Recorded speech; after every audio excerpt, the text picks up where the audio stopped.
What's going on, guys? It's Zach here. Welcome back to Leland Paranormal. We are doing another urban haunts, and I said I might not do another one of these, but here we are doing another one. This episode is on Aurora, Illinois, and that building right there, that very tall building, we need to be over there. So let's do that right now.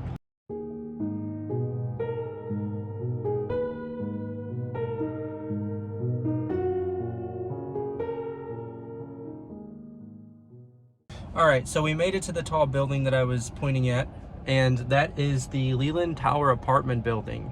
That used to be a hotel back in the day. It was built in 1928, and it was a hotel for a very long time, but like I said, eventually got switched to an apartment building. It's the tallest building in Aurora, so as you can see when I showed you the skyline in the background, that it absolutely dominated the sky. Like, it was hard not to see it.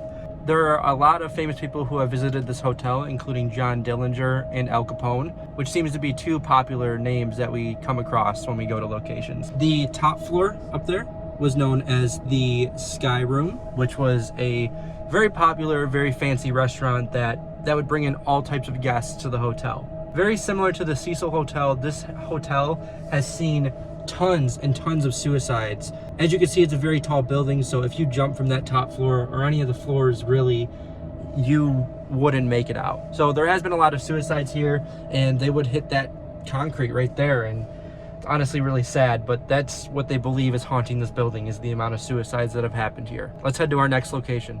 Our next stop is Aurora Central Fire Station, and it's that building right there with the onion shape on top of it. Now that kind of sounds funny the way I say it, but that's what it's called.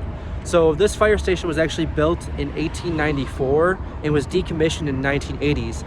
They were actually going to tear it down, but they didn't. What they ended up doing is they ended up turning it into a fire museum. The museum is open and you are able to go to the museum. I haven't been there yet, but I would like to go very soon.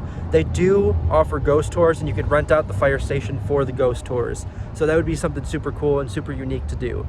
Now, I don't know too much of the history. I don't think anyone died inside the building, but apparently it is haunted enough for them to do ghost tours inside of it. Let's go to our next location. So our next stop on our list is Basement of the Dead Haunted House. So Basement of the Dead is a haunted house, obviously. It says it in the name, and it's a pretty popular one here in Aurora, and it's in an old basement of a building. Actually, this bar right here. So this is the building that it's in, and then it's down here in the basement. The only reason why it's on the list is because I've heard from a lot of the actors who work there that they've seen stuff, they've felt stuff, that they believe that something is there with them besides the other actors and the customers, and it's a possibility. You know, I don't know if it's actually haunted. I have no proof. I have no evidence, just people telling me stories from them working here. A lot of haunted houses do tell people that their building is haunted. A lot of haunted houses do claim that their building is haunted. Actors say that their haunted house is haunted. There's only 3 haunted houses in Illinois that I genuinely believe are haunted. Here, Evil Intentions, and the Haunted Infirmary at the Pollock Hospital. But yeah, Basement of the Dead could be possibly haunted. I do believe it. It's in an old building, and we'd have to investigate it to see, but I can see it being a possibility. Let's go to our next location. The next stop on our list is the Tanner House.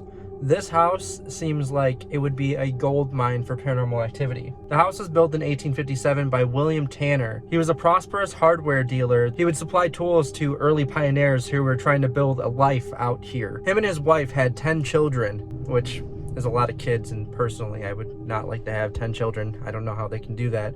And I mean, the house is big enough for 10 kids, so that's definitely good. I feel like they have enough space in there, for sure. Out of all the family members that lived in this house, only 4 of them died inside of the house, including their 2-year-old daughter, Lucy. The house was passed on from generation to generation in the Tanner family, but eventually, as time went on, they eventually sold the house to the Aurora Historical Society. Now, it's a museum, and they have done ghost tours here, and they've caught some pretty crazy stuff, and it's mostly the top bedroom. Right as you go up the stairs, there's a top bedroom up there, and that is reported to be the most haunted room in the house. They believe that that is where William is. So this is the Tanner house, and yeah, I think this is definitely the most haunted location on our list. Our last stop is the Fox River Pavilion building, and this used to be the St. Charles Hospital.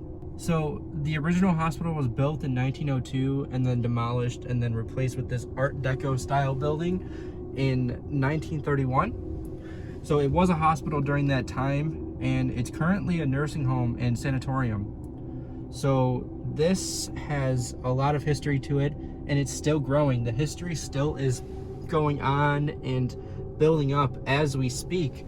People are, old folks are dying inside this building, and unfortunately, and it's, again, the history is still continuing to grow. When they were remodeling it to become the nursing home, apparently one of the walls that they tore down, they found a pentagram on the inside of it.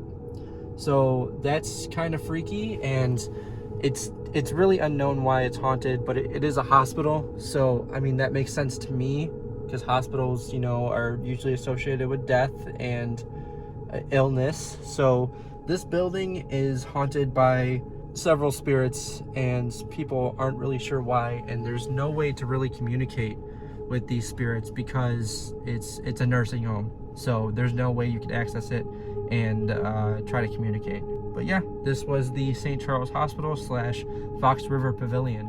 So we're gonna end this episode here with some tacos. If you're ever in Aurora checking out these places, definitely come to Taco Movil. They have the best tacos I've ever had in my life. They're pretty good. So check out Taco Movil for some great tacos if you're ever in Aurora. They're so good. They're really good tacos. If there's anything you think we missed, let us know in the comments below. If you enjoyed this episode, give us a like and subscribe for more. We'll see you on the next one.